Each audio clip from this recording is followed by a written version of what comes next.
బట్టి దేవునికి వందనాలు చెల్లిస్తున్నాను.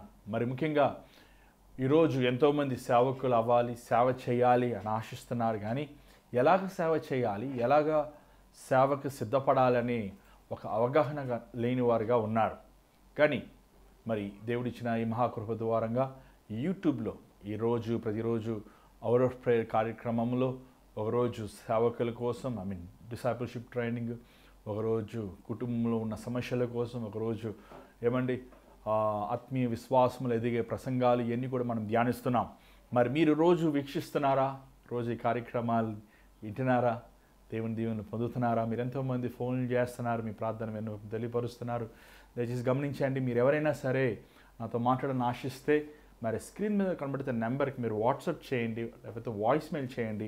నేను మీకు కాల్ చేస్తాను. ఎందుకంటే అందరితో ఒకేసారి మనం మాట్లాడలేం కదండి, అది అసాధ్యం కదా. కాబట్టి మీరు మీ పేరు, ఊరు, మీ ప్రార్థన విన్నపం ఇలాగ మీరు కాల్ చేసి ప్రార్థన చేస్తారని అడిగితే వెంటనే నేను కుదిరినప్పుడు వెంటనే అవకాశాన్ని బట్టి దేవుని సన్నిధిలో మీకోసం విజ్ఞాపన చేసి మీకు ఫోన్ చేసి ప్రార్థిస్తానికి దేవుడిచ్చిన అవకాశాన్ని ఉపయోగించుకోవాలని నేను ఆశిస్తున్నాను. కాబట్టి గమనించండి. మరంత మాత్రం కాదు, మీకు ఎవరికైనా అర్జెంట్ ప్రేయర్ బర్డన్స్ ఉన్న అదే నెంబర్కి మీరు కాల్ చేయొచ్చు. మరి నేను నా భార్య ఇద్దరం కలిసి ఫోన్ మేమే ఎత్తుతున్నాం, మేమే ప్రార్థన చేస్తున్నాం. మీకోసం ప్రార్థన చేయాలని, మీ భారముల కోసం దేవుని విజ్ఞాపన చేయాలని మేము ఆశతో ప్రభువుని ఇచ్చిన ఈ భాగ్యాన్ని నిమిత్తం ప్రభువుని స్తుతిస్తున్నాం.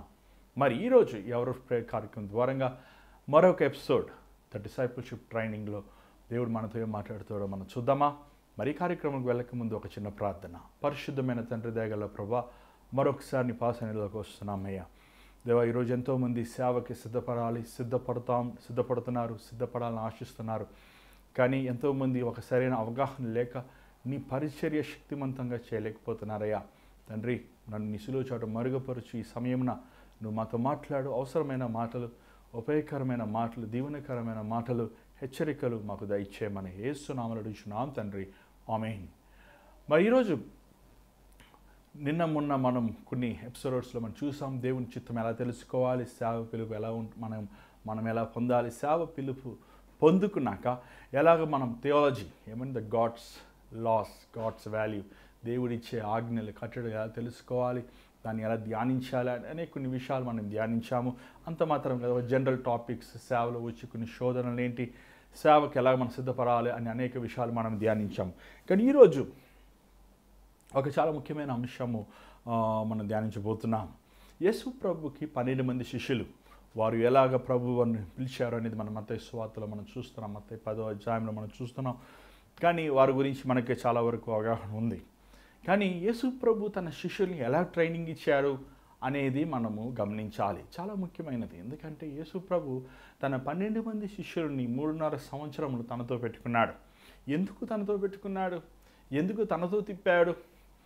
ఎందుకు ప్రభు అధిక సమయం వారితో గడిపాడు? ఎందుకంటే ప్రభు తన బాధ్యతను, లేకపోతే తన సిలువలో యాగము, మరణము, పునరుద్ధానం అయ్యాక తన శిష్యుల సర్వలోకానికి వెళ్ళి సర్వ సృష్టికి సువార్తను ప్రకటిస్తారనేది ప్రభు చిత్తము.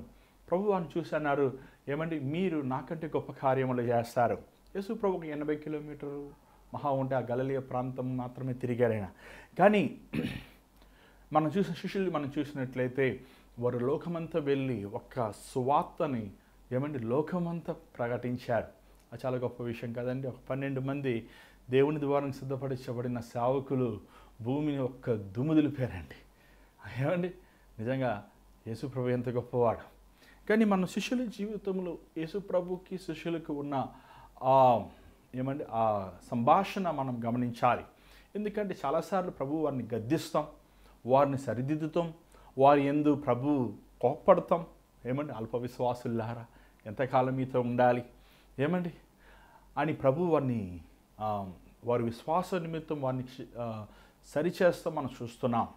కానీ ఎక్కడైనా ప్రభు శిష్యులకి ఎలా స్వస్థపరచాలి నేర్పించాడా, ఎలా వాక్యం ప్రకటించాలని నేర్పించాడా అని మనం గమనించినట్లయితే ప్రభు ఏం నేర్పించలేదు. ఈరోజు మనం థియాలజికల్ కాలేజెస్కి వెళ్తే వారు వాక్యం ఎలా ప్రిపేర్ అవ్వాలని నేర్పిస్తారు. మనకి ఇది అది ఇది అని చెప్తుంటారు. కానీ అది మనుషుడి హృదయంలో ఉన్న మనుషుడి హృదయాన్ని బాగు చేయదు కదా. మనుష్యుడు హృదయములో ఉన్న కఠినమైన స్థితి దేవుని పరిశుద్ధాత్మ ద్వారంగా నింపబడిన మాటలు మనం పలికినప్పుడు బండగలిగిన హృదయములు పలుకుతాయండి. ప్రభు కోరుకున్న శిష్యులు మనం చూసినట్లయితే దాంట్లో చాలామంది విద్యలేని పామరులు, చదువులేని వారు, దేశభాష మాట్లాడేవారు, ఒక సంస్కృతి లేనివారు. కానీ ప్రభు అధికమైన వారినే కోరుకున్నాడు. ప్రభు సమానమైన వారిని తీసుకొని ఘనమైన వారిని అవమానించే రీతిగా శిష్యులను వాడుకున్నాడు. ప్రభు శిష్యులు మనం చూసినట్లయితే వారి వేషభాషణ, వారి ప్రవర్తన, వారి జీవిత విధము ఎంతో ఒక విశేషముగా, వారు ఒక ప్రత్యేకమైన రీతిగా, వారు మాట్లాడే విధముగా, మనుషులు వారి మాటలు విని వారు ఆశ్చర్యపోయే విధముగా దేవుడు వారిని వాడుకున్నారు. దీనన్నిటికీ కారణం ఏంటి? వీరు ఎక్కడ ఎన్ని నేర్చుకున్నారు? ఒక నోట్బుక్, ఒక పెన్ను, ఒక టెక్స్ట్ బుక్ లేకుండా, ఒక కాలేజీ డిగ్రీ లేకుండా, ఒక నూనె రాసి యేసుప్రభు వారిని అభిషేకించకుండా వారు ఎలాగా ఈ గొప్ప శక్తిని పొందుకున్నారు? చూడండి, బైబిల్లో మనం చూసినట్లయితే యేసుప్రభు శిష్యులకి వాక్యం ఎలా ప్రకటించాలని నేర్పలేదు. ఇందాక చెప్పినట్లు స్వస్థకార్యం ఎలా చేయాలి, కూడికలు ఎలా ఆర్గనైజ్ చేయాలి, ఎలాగా మాస్ మీడియా ఈ ది ఇంటర్నెట్ మార్కెటింగ్ అంటారు కదండి, పదం నేను మర్చిపోయాను. ఎలాగ ఇంటర్నెట్, ఫేస్బుక్ని, యూట్యూబ్ని ఎలా లైక్లు తెచ్చుకోవాలి, ఎలా దీన్ని అధికం చేసుకోవాలి, అది నేర్పించలేదు దేవుడు శిష్యులకి ఒకటే నేర్పించాడు. ఏంటది మనం చూద్దామా? లూకా సువార్త 11వ అధ్యాయము మొదటి నుంచి కొన్ని మాటలు మనం చూద్దాం. 11వ అధ్యాయము మొదటి నుంచి కొన్ని మాటలు.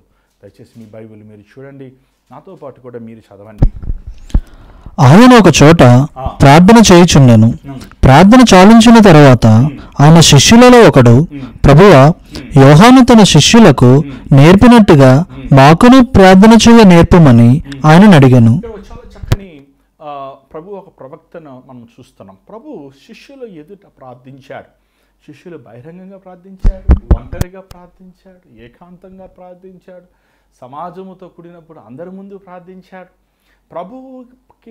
ప్రభు దేవుడైనప్పటికీ, త్రిత్వములో రెండో వ్యక్తి అయినప్పటికీ ఆయన ప్రార్థన యొక్క ముఖ్యత్వ ఇంపార్టెన్స్ని ప్రభు ప్రకటించినట్లు మనం చూడగలుగుతున్నాం. అది జీవించి చూపించాడు. ఇక్కడ మనం చూసినట్లయితే యేసుప్రభు శిష్యులు ఉన్నారు, బాప్తిసమిచ్చి యోహాను శిష్యులు కూడా ఉన్నారండి. ఈ బాప్తిసమిచ్చి యోహాను శిష్యులు, యేసుప్రభు శిష్యులు చెప్పాలంటే ఎవరు? బాప్తిసమిచ్చి యోహాను దేవుని ఎదుటి ముందు వెళ్ళి మార్గాన్ని విశాలపరిచేవాడు, ఎడారిలో మార్గాన్ని విశాలపరిచేవాడు. బాప్తిసమిచ్చి యోహాను ఏమన్నాడు? నేను నీటితో బాప్తిసమిస్తాను, కానీ నా తర్వాత వచ్చిన వ్యక్తి అగ్నితో బాప్తిసమిస్తాడు. అప్పుడు ఏ శిష్యులు గొప్పవారు? యేసుప్రభు శిష్యులు గొప్పవాళ్ళా? బాప్తిసమిచ్చి యోహాను శిష్యులు గొప్పవాళ్ళా? మీరే చెప్పచ్చు. బాప్తిసమిచ్చి యోహాను తన శిష్యులు ఒకటి నేర్పించాడు. ఏం నేర్పించాడు? ప్రార్థన చేస్తాను నేర్పించాడు. అలాగనే అంటున్నాడు అక్కడ చూడండి, ప్రభువా, నువ్వు కూడా మాకు ప్రార్థిస్తము నేర్పించు. దేవుడు అనలేదు నాకు ప్రార్థిస్తము, నేను మీకు ప్రార్థిస్తాను నేర్పిస్తానయ్యా అని.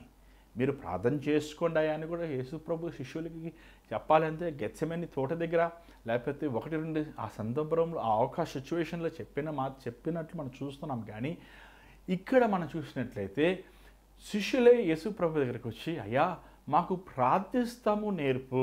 నిజంగా ఒక చాలా విలువైన ప్రశ్న అడిగారు. చాలా విలువైన ప్రశ్న అడగాల్సిన అడిగారు. బాప్తిసమిచ్చి యోహాను కంటే ప్రభువైన యేసుకి సర్వజ్ఞానము, సర్వశక్తి, సర్వబలము, సర్వాధికారం ఇవ్వబడింది. కానీ ప్రార్థన ఎలాగ చేయాలి? ఈరోజు చాలాసార్లు నేను చాలామంది బైబిల్ స్టూడెంట్స్ చూస్తున్నానండి. ఏం చేస్తున్నారండి? నేను బీటీఏ చేస్తున్నానండి, ఎంటీఏ చేస్తున్నానని చెప్తుంటారు.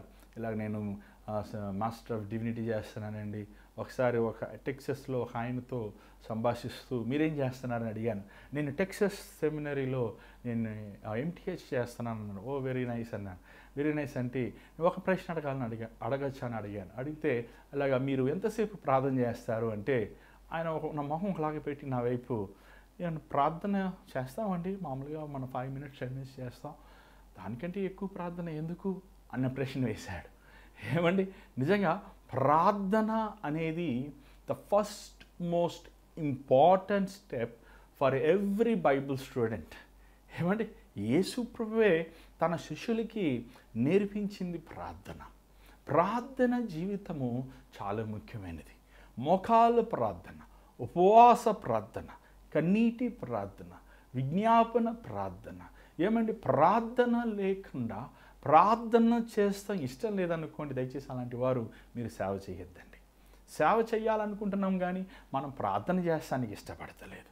ప్రార్థన చెయ్యకుండా నువ్వు సేవ చేస్తే, నువ్వు ప్రార్థన చెయ్యకుండా నువ్వు దయ్యాలు వెళ్ళగొట్టినా, స్వాత సేవ ప్రకటించినా అదంతా వేస్ట్ అయిపోతుందండి. ఎందుకంటే ప్రార్థన శక్తినిచ్చేది. శక్తి లేకుండా సాతాను ఉంటే అక్కడి నుంచి ఆవిడ బయటికి పోద్ది, పోయాక మళ్ళీ వచ్చి ఉంచుతుంది. ఏమండి నువ్వు ప్రార్థన లేకుండా వాక్యం చెప్తే చప్పట్లు కొడతారు కానీ ఆ మాటలు హృదయములో దూరుకోదండి. ప్రార్థన, ఉపవాస ప్రార్థన.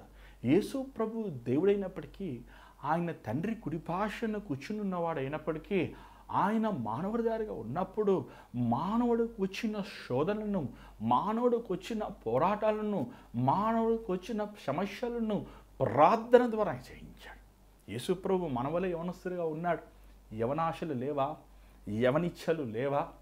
తిండి మీద ఆశ లేదా? సుఖం మీద ఆశ లేదా? లోకం మీద ఆశ లేదా? ధనం మీద ఆశ లేదా? ఏమండి సాతాన్ గారు యేసు ప్రభు ఆఫర్ ఇచ్చాడు, లోకంలో ఉన్న ధనం నీకు ఇచ్చేస్తానని. అదే ఆఫర్ మనకిస్తే ఏమంటావు? సాతాన ఒక నమస్కారం ఏంటి 10 నమస్కారాలు పెడతాను ఇచ్చేసే అంటారు. ఏమండి కానీ యేసు ప్రభు లొంగలేదు. కారణం ఏంటంటే ఆయన 40 దినములు పాడైపోయిన మానవుడి శరీరంలో ఉన్నప్పటికీ మానవుడు స్వభావాన్ని జయించాడండి. అది నిజంగా ఒక గొప్ప ప్రార్థన శక్తి. 40 రోజులు ప్రభు ఉపవాసం ఉండి ఆ ఎడారిలో 41 రోజు శోధన కోసము ఆయన సిద్ధపడాల్సి వచ్చినప్పుడు నువ్వు నేను ఎంతగా సిద్ధపడాలి? దేవుని సేవ చేయాలని ఆశిస్తున్నాం, దేవుని రాజ్యం కట్టాలని ఆశిస్తున్నాం.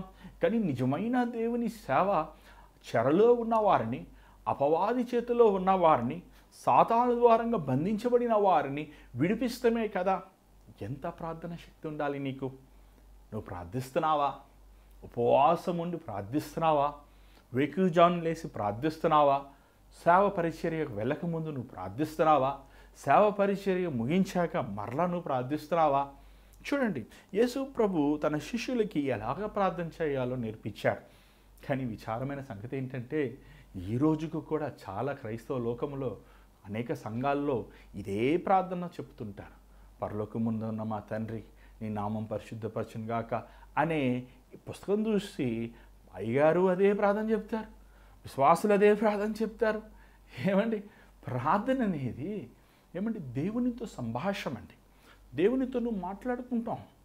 దేవునికి నీ నీ నీ నీ హృదయంలో ఉన్న బాధ, వేదన, భారము, నీ విన్నపమును ప్రభువుకు ప్రార్థన ద్వారా తెలియపరుస్తావు.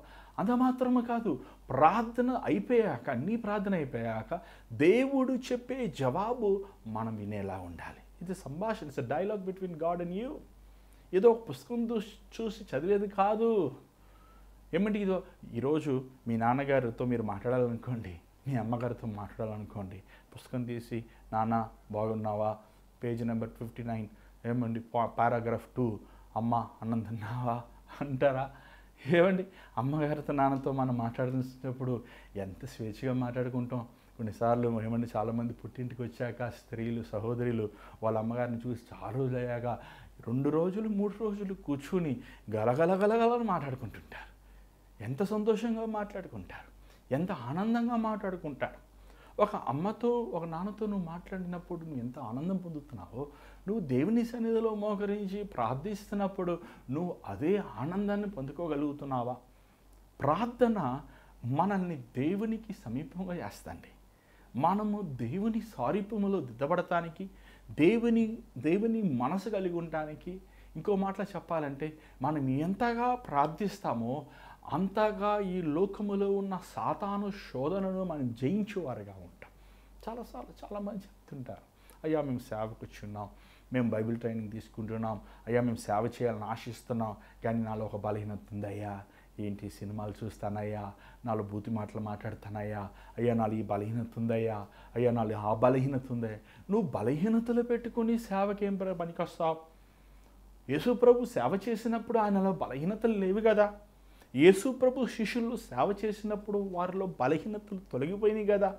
వారు పరిశుద్ధాత్మతో నింపబడి ఉన్నప్పుడు, వారు మొదటి ప్రసంగం పేతురు స్టార్ట్ చేసినప్పుడు ఆయన నూతన వ్యక్తి కదా, బొంకే పేతురు కాదు కదా, దేవుడిని విసర్జించే పేతురు కాదు కదా.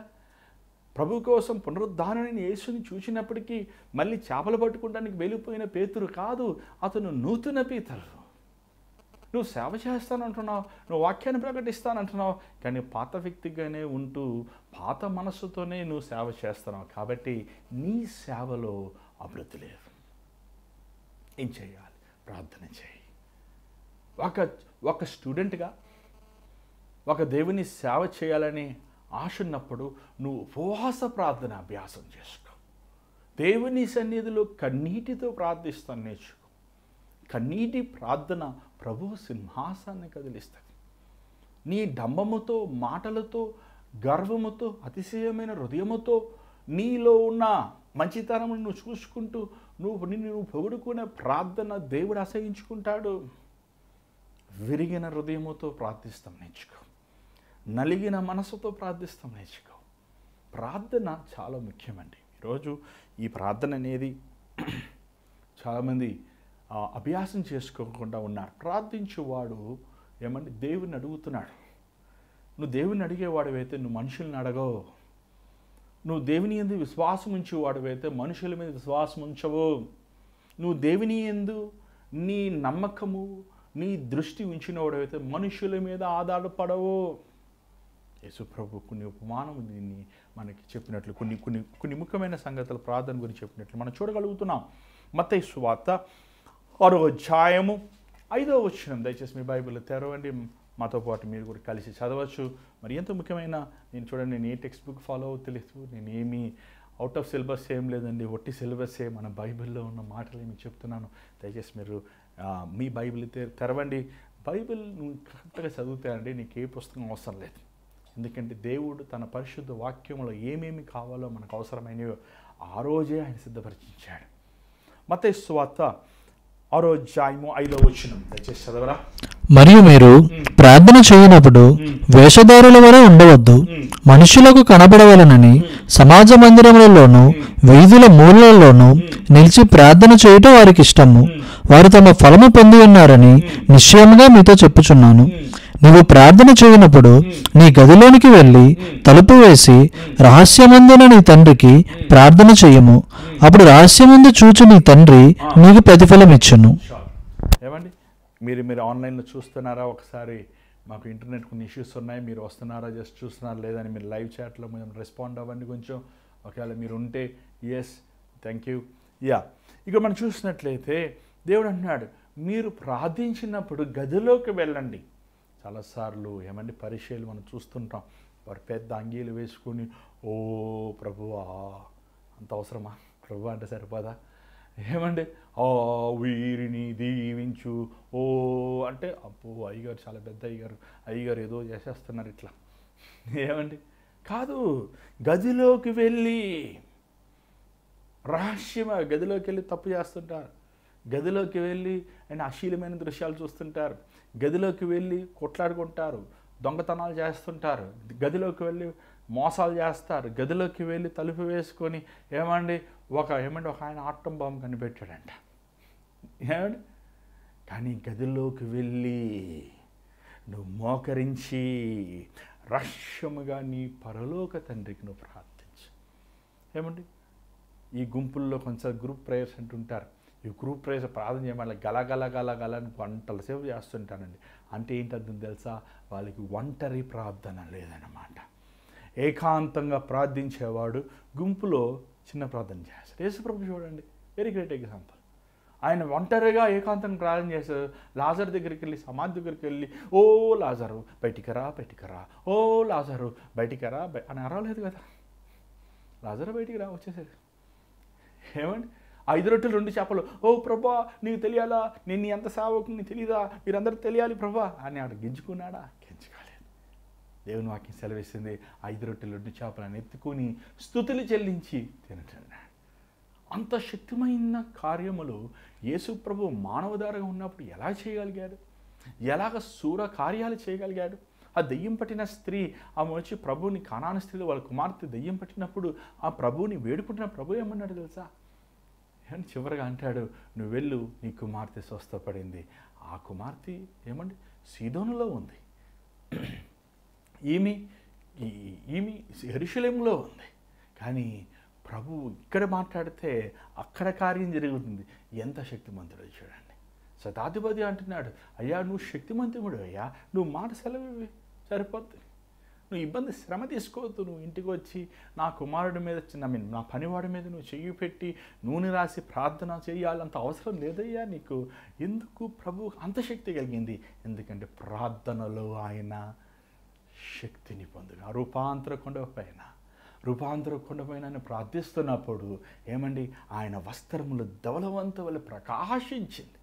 యేసు ప్రభు 5 రొట్టెలు 2 చేపలు పెట్టాక, అంతమంది జనాలను పెట్టాక ఆయన ఏమండి వారందరూ యేసు ప్రభుని రాజుని చేయాలని ఆశించినప్పుడు ప్రభు వారి దగ్గర నుంచి తప్పించుకొని ఏకాంతముగా వెళ్ళి ప్రార్థిస్తూ చూస్తున్నాం. ఆయన మనుషుల ఘనతని అంగీకరించలేదు. ఎందుకంటే మనుష్యుడి హృదయస్థితి ఆయనకి తెలుసు. అయ్యా నువ్వు గొప్ప దేవుడివి, నువ్వు మెస్సాయివి, నువ్వు మహారాజువి, నువ్వు చక్రవర్తి, అన్ని మాటలు చెప్పిన వారు సెలవు దగ్గరగా ఎవరు రాలేదు కదా. ఏమండి మౌనము ఉంటాం అనేసి ఇంకా దానిపైన ఏమన్నారు తెలుసా? ఈయన్ని సిలువేయండి అని కేకలు వేశారు. యేసు ప్రభు ఏమండి మానవుడి దారిగా ఉన్నప్పటికీ ఆయన ఉద్రేకములు, కోపము, ఏమండి బాధ, వేదన, ఆయన కొట్టినప్పుడు, ఆయన తిట్టినప్పుడు, ఆయన అవమానించినప్పుడు, ఆయన దూషించినప్పుడు ఆయన మౌనే ఉన్నాడు దేవుని వాక్యం. ఆయన కేకలు వేయలేదు, ఆయన అరవలేదు, ఎందుకంటే ఆయన తండ్రి యొద్ద ప్రార్థిస్తున్నాడండి. కానీ ఎప్పుడైతే ఆ కల్వరి సిలువలో గొల్గొతా కొండపైన తన తండ్రి తనని చెయ్యి విడిచాడు, దేవుని వాక్యం మనం చూడగలుగుతున్నాం. ఎల్లీ ఎల్లీ లామా సబక్తా, నా దేవా నన్ను ఎలా చెయ్యి విడిచితివి. ఎప్పుడు తన తండ్రితో తన బంధాన్ని పోగొట్టుకున్నాడు, ఎప్పుడు తన తండ్రితో తను ఇంకా ప్రార్థన చేస్తానికి అవకాశము లేదు, తట్టుకోలేకపోయాడు. ఈరోజు నువ్వు ఉంటున్నావు కదా ప్రార్థన చేయకుండా. 1 రోజులు ఉండగలుగుతున్నావు, 2 నెలలు ప్రార్థన చేయకుండా ఉండగలుగుతున్నావు, 1 సంవత్సరం ప్రార్థన చేయకుండా ఉండగలుగుతున్నావు. నువ్వు సేవకు వచ్చానంటున్నావు, సేవకు వస్తానని నీ సర్టిఫికెట్లు కాల్ చేస్తావు, నేను ప్రిపేర్ అయిపోయాను సేవ చేసేస్తానని నువ్వు మెసేజ్లు ప్రిపేర్ చేసుకుంటున్నావు, ఇన్స్టాగ్రామ్లో వీడియోలు ప్రిపేర్ చేసుకుంటున్నావు, షార్ట్ మెసేజ్లు ప్రిపేర్ చేసుకుంటున్నావు. కానీ నీకు కన్నీటి ప్రార్థన ఉందా? విరిగిన ప్రార్థన ఉందా? నలిగిన ప్రార్థన ఉందా? ఏకాంతమైన ప్రార్థన ఉందా? చూడండి, మనం చాలాసార్లు చాలా తప్పైన అభిప్రాయం పెట్టుకుంటున్నామండి. ఒక పాస్టర్ గారికి ఎక్కువ మంది గుంపు వస్తున్నారంటే మనం అనుకుంటాం ఆ పాస్టర్ గారు గొప్పవాళ్ళని కదండి. ఒక చర్చికి ఎక్కువ మంది వస్తున్నారంటే వాళ్ళు చాలా గొప్పవాళ్ళు కాదు. లేదు, ఏమండి యేసు ప్రభుకి 5 రొట్టెలు 2 చేపలు పెట్టిన వచ్చేసారు. కానీ ఆ సులువు దగ్గరికి ఒక్కడు లేడు, అసలు ఒక్కడు లేడండి. ఆ సులువు దగ్గరికి ఒక్కడు లేడు. ఆయన బాధని, ఆయన వేదనను చూస్తానికి అందరూ ఆయన్ని చేయి విడిచారు. ఏమండి చూడండి, ఈరోజు సేవ, నువ్వు ఎలాంటి సేవ చేయాలనుకుంటావు? మనుషులను సంతోషపెట్టే సేవ. చూడండి, నీ ప్రసంగాలు ఎవరిని బాధ పెట్టలేదనుకో, నీ ప్రసంగాలు అన్ని ప్రాస్పెరిటీ గురించి అనుకో. చీమల వలె బెల్లం దగ్గర చీమలు ఉంటాయండి. ఏమండి కానం దగ్గర చీమలు ఉండవు, తీపి దగ్గర చీమలు ఉంటాయి. చీమలు పుట్టినట్టు వస్తూనే ఉంటారు మనుషులు. ఏమండి ఒక నిజమైన సేవకుడు, ఒక నిజమైన దేవుని మనిషి ఒక వ్యక్తి దగ్గరికి వచ్చినప్పుడు తన పాప హృదయం ఎత్తి చూపించగలిగితే తనే నిజమైన సేవకుడు అండి. అంతేగాని వారు ఇచ్చిన కానుకలు తీసుకుని వాళ్ళని పొగుడుతూ వాళ్ళకి ఏమండి వాళ్ళని మెప్పిస్తున్నాడండి తన దేవుని సేవకుడు కాదు. నువ్వు ఎలాంటి సేవకుడిగా ఉండాలని ఆశిస్తున్నావు? ఏమండి ఒకసారి డానియల్ అయ్యారు, ఎల్ఈఎఫ్ ఫౌండర్, ఆయన ఒకసారి దేవుని సేవకులు ఒక ఆయన ఫోన్ చేశాడంట. ఫోన్ చేసి, అయ్యారండి ఆ రోజుల్లో అంబాసిడర్ కార్ చాలా ఘనమైన కారు, కొత్త కారు తీసుకుని అయ్యగారి దగ్గర తీసుకొచ్చారంట. అయ్యారండి ఇదిగోండి మీకు ఘనమైన కారు, ఈ కొత్త కారు మీకు ఇస్తున్నానని. ఆ సేవకుడు మాట చెప్పారంట, అయ్యా నీ హృదయము సరిలేదు, నీ కొత్త కారు నాకు అవసరం లేదు, తీసుకెళ్ళిపోండి. ఎంతమంది సేవకులు అలా చెప్పగలుగుతారండి? ఒక వ్యక్తి మనకు డబ్బులు ఇచ్చిన వెంటనే మన వెంటనే పాస్టర్ గారికి ఒక పిల్ల అయిపోతారు. ఏమండి, కానుకలు ఇస్తుంటే, స్పాన్సర్లు చేస్తుంటే వారు సాతానైనా సరే దేవా వీరిని ఆశీర్వదించని ప్రార్థన చేస్తారు. దేవుడు అలా చేయలేదు కదా. దేవుడు హేరోదుతో కలవలేదు కదా. దేవుడు పిలాతుతో కలవలేదు కదా. ఏమన్నాడు హేరోదు, ఏమన్నాడు పిలాతు, నాకు అధికారం లేదా నేను శిక్షించడానికి? దేవుడు ఏమన్నాడు, నీకు అధికారం లేదు. మనిషి కుమారుడు తన ప్రాణము స్వేచ్ఛగా తనే ఇస్తున్నాడు. దేవుని ప్రాణం ముడతానికి ఎవరికి అధికారం లేదు. యేసు ప్రభు అంత విధేయతగా ఏమీ లేని ఈ రోజుల్లో మన లోకల్ ఏరియాల్లో కొన్నిసార్లు కొంతమంది రాజకీయవేత్తలు ఉంటారండి. అసలు రాజకీయవేత్త కూడా కాదు, వాళ్ళ బంధువులు చుట్టాలు ఎవరో ఉంటారు, వాళ్ళే ఎంత అడవాడు చేస్తారో. మాదే పవరు, మా రాజ్యమే ఏలుతుంది. కానీ యేసు ప్రభు ఎంత గొప్పవాడు. రాజు ప్రభువులకి ప్రభు అనుకుంటే చిటుకులో ముగించలేడా, లోకమంతా నాశనం చేసి పడేయలేడా? కానీ ఆయన అంతగా తగ్గించుకోగలుగుతున్నాడంటే, సహించగలిగాడంటే, ఓర్చుకుంటున్నాడంటే అది కేవలము ఆ కృపను, ఆ శక్తిని ప్రార్థన వలనే ఆయన సాధించాడు. ఫిలిప్పీయులకు రాసిన పత్రిక 2వ అధ్యాయం మనం చూస్తున్నాం. తన్ను తాను రితునుగా చేసుకున్నాడు. ప్రార్థన అంటే గలగల మాట్లాడటం కాదు. గలగలగా కొంతమంది ప్రార్థించామంతే, ప్రభా నాకు ఇది దయచే, ప్రభా నాకు అది దయచే, ప్రభా నాకు ఇది దయచే, ప్రభా నాకు అది దయచే, ప్రభా నాకు ఇది దయచే, ప్రభా నాకు అది దయచే, ప్రభా నీకు ఇది దయచే, అది దయచే, ఇది దయచే. ఏందండి ఇది? ప్రార్థన అంటే అడుక్కున్నవాడా? ప్రార్థన అంటే దేవునితో స్తుతించాలి. యాక్ట్స్ అంటారు, AACT, అడోరేషన్, కన్ఫెషన్, నీ పాపంలో ఒప్పుకోవాలి, థ్యాంక్స్ గివింగ్, స్తుతులు చెల్లించాలి, అప్లికేషన్. నీ ప్రార్థనలో దేవుని ఆరాధించాలి, దేవుని స్తుతించాలి, నీ దుర్మార్గతను ఒప్పుకోవాలి, దేవునికి నీ విన్నపములు భయభక్తులతో తెలియచేయాలి. నువ్వు నాకు ఇది ఇస్తేనే నువ్వు దేవుడివి, లేకపోతే నువ్వు దెయ్యానివి. చాలామంది పిచ్చిగా మాట్లాడతారు. అలాంటి వాళ్ళు నోర్లు పడిపోతే జాగ్రత్త. దేవుడైనా మానవుడికి మనిషిని రూపించినవాడు, రోషం కలిగినవాడు. అలాంటి పిచ్చి సవాలు వేయొద్దండి. ఆయన జీవం కలిగిన వాడు, గొప్పవాడు. నువ్వు దేవుని సేవకుడిగా పిలువబడుతున్నప్పుడు నువ్వు పనివాడవే, జ్ఞాపకం ఉంచుకో. నిన్ను మనుషులు ఆరాధిస్తున్నారు మాత్రాన, నీకు ఎంతోమంది ఫ్యాన్ ఫాలోయింగ్ ఉన్న మాత్రాన, నీ ఫోటోలు ఊరందరూ జోబుల్లో పెట్టుకున్న మాత్రాన నువ్వు గొప్పోడైపోయావు. నువ్వు పనివాడవే. పనివాడు మాత్రమే, పనివాడు పనికి మాత్రమే పాత్రుడు. యజమానుడు ఆయన స్తుతులకు పాత్రుడు. దేవుని మహిమను మనం దొంగిలించకూడదు. ఒక సేవకుడుగా నువ్వు దేవుని మహిమను, దేవుడు తన మహిమను పంచుకోడండి. సాతాను గారు చేసిన పెద్ద తప్పదే, నేను దేవునితో సమం అనుకున్నాను. నో, మన మట్టి మాత్రమే, దేవుని పాదముల కింద ఉన్న దుమ్మును మాత్రమే. ఒక సేవకుడు అంటే కూలివాడు మాత్రమే, జీతగాడు మాత్రమే. కూలివాడు కూలి కాపరి గొర్రెల కోసం ప్రాణం పెట్టడు. కానీ నేను మంచి కాపరని, నా గొర్రెల కోసం నా ప్రాణం పెట్టని యోహాను సువార్తలో ప్రభు సెలవిచ్చినట్టు మనం చూస్తున్నాం. ఈరోజు నువ్వు ప్రార్థన ద్వారంగా నువ్వు విజయం పొందుతున్నావు. ఒక సేవకుని వస్తున్నప్పుడు నువ్వు ఇతరులను క్షమించగలుగుతున్నావు. ఏం చదవచ్చండి మీరు, ఇంకా మనకి సమయం లేదు. ఎలా ఉపవాసం ఉండి ప్రార్థన చేయాలి, ఎలాగ మనము క్షమించాలి, అది ఇతరులు సహించాలి, ఓర్చుకోవాలి, ప్రార్థనలు నీ గుణము మారాలనే సంగతిని మనం చూస్తున్నాం. నేను సమయం అవుతుందో నేను ముగిస్తున్నాను. నీ ప్రార్థన జీవితం ఎలాగుంది ఈరోజు? ఓ సహోదరుడా, సహోదరి, నువ్వు సేవ చేయాలని ఆశిస్తున్నావు. కానీ మొదటగా నీ హృదయము దేవుని ఆత్మకి నివసిస్తానికి అనుకూలంగా ఉందా? నీలో ఏకాంతమైన ప్రార్థన, లోక మాటలు, లోక కార్యములతో నీ హృదయం నింపుకున్నావా? ఈరోజు మరలా ఉపవాసం ఉండి దేవుని సన్నిధిలో ఆయన కృప కోసం వేడుకో. శిష్యులు సేవ చేశారు కానీ వారికి ప్రార్థన జీవితం లేదండి. వారు వెళ్ళారు, ఇద్దరు వెళ్ళారు, దెయ్యాలు కొట్టారు, సత్కార్యాలు చేశారు. వారు వచ్చి ప్రభుతో చెప్తున్నారు, అయ్యా మేము ఇన్ని గొప్ప కార్యాలు చేస్తాం. కానీ ఏంటండి, శోధన సమయంలో పడిపోయారు. ఆ గెత్సేమనీ తోటలో వారు రుద్రమూర్తులుగా ఉన్నారు. పునరుద్ధానమైన ప్రభువుని చూసినప్పటికీ, వాగ్దానములు, లేఖనములు నెరవేరుతున్నప్పటికీ కూడా వారు విశ్వాసం ఉంచలేకపోయారు. కారణము వారిలో ప్రార్థన జీవితం లేదు. ఈరోజు నీ జీవితం ఎలాగుంది ప్రియమైన సహోదర, సహోదరి?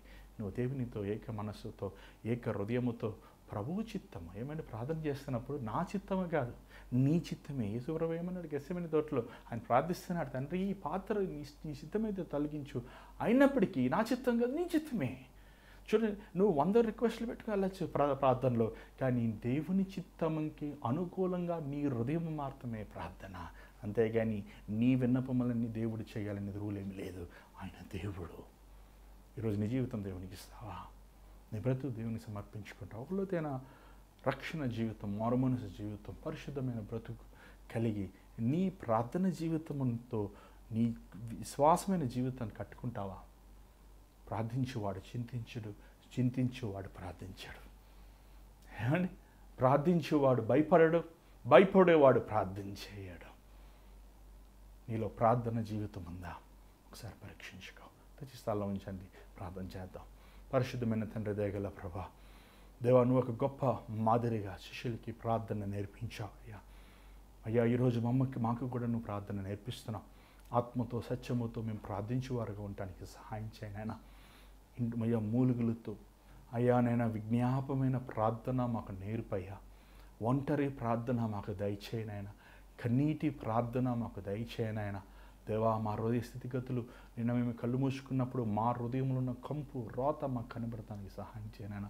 దేవా, మేము ఎంత అపిత్రమైన వారము, ఎంత దుర్మార్గులమో, ఎంత నీచులమో, మేము ఎందుకు పనికిరాని వారమనేది మేము గ్రహించుకునే కృపను మాకు అనుగ్రహించాయ్యా. అయ్యా, నువ్వు రోషం కలిగిన వాడివి, నువ్వు ఉన్నతమైన స్థలంలో ఉండేవాడవయ్యా. సింహాసం మీద కూర్చుని ఏలువాడునైనా. నీ రాజ్యము నిరంతరమైనదయ్యా. అయ్యా, మేము మోకరించి మా చేతులు నీ వైపు చాచినప్పుడు తండ్రి, మాకు భయభక్తులు దయచేయనైనా. మేము మాట్లాడితే జీవం కలిగిన, రోషము కలిగిన దేవుడిని గ్రహింపు మాకు దయచేయనైనా. దేవుని సేవ చేయాలి, సేవకులుగా మేము మారాలి, సేవకి సిద్ధపడాలని ఆశిస్తున్న నీ బిడ్డలకు నాయన ప్రార్థనాత్మతో నింపనైనా. పరిశుద్ధాత్మతో నింపబడ్డాక నీ శిష్యులు వారు ప్రార్థిస్తము అభ్యాసం చేసుకున్నారయ్యా. మేము ప్రార్థిస్తము అభ్యాసం చేసుకుంటానికి సహాయం చేయనైనా. వెతబడిన వాక్యం ముద్రించమని, నీ చేతమైతే మళ్ళీ రేపు కలుసుకున్న కృప చూపించమని యేసునామములో అడుగుచున్నాం తండ్రి, ఆమేన్. మరి ఈరోజు దేవుడు మీతో మాట్లాడితే మాకు తెలియపరచండి. మరి ఈ డిసైపుల్షిప్ ట్రైనింగ్ ఇలా ఆన్లైన్ ద్వారా మీకు ఇస్తున్నాం. వారం 2 సార్లు మీకు మేలుకరంగా ఉందా, దేవునికరంగా ఉందా, మీ ఫీడ్బ్యాక్ మాకు ఇవ్వచ్చు. అదే నెంబర్కి, స్క్రీన్ మీద కనబడుతున్న నెంబర్కి మీరు వాట్సాప్, వాయిస్ మెయిల్ కాల్ చేయండి. అంత మాత్రం కాదు, మీ ప్రార్థన విన్నపములు కూడా అదే నెంబర్కి మీరు వాట్సాప్, వాయిస్ మెయిల్ కాల్ చేయొచ్చు. మీ ప్రార్థన అవసరతలు మేము ప్రార్థిస్తున్నాం. మరి భారమైన పరీక్షల్లో దేవుడు మిమ్మల్ని ప్రేరేపిస్తే, ఈ పరీక్షల్లో మీరు కూడా పాల్గొందని ఆశిస్తే మీకు పుల్లిపి విరాళాలను పంపించవచ్చు. బలవంతం ఏమీ లేదు, కానీ మీరు పంపించే ప్రతి కానికి ప్రభు సేవలో వాడుతున్నాం. దేవుని చిత్తమైతే రేపు కలుసుకుందాం. అందరూ God bless you. Good night.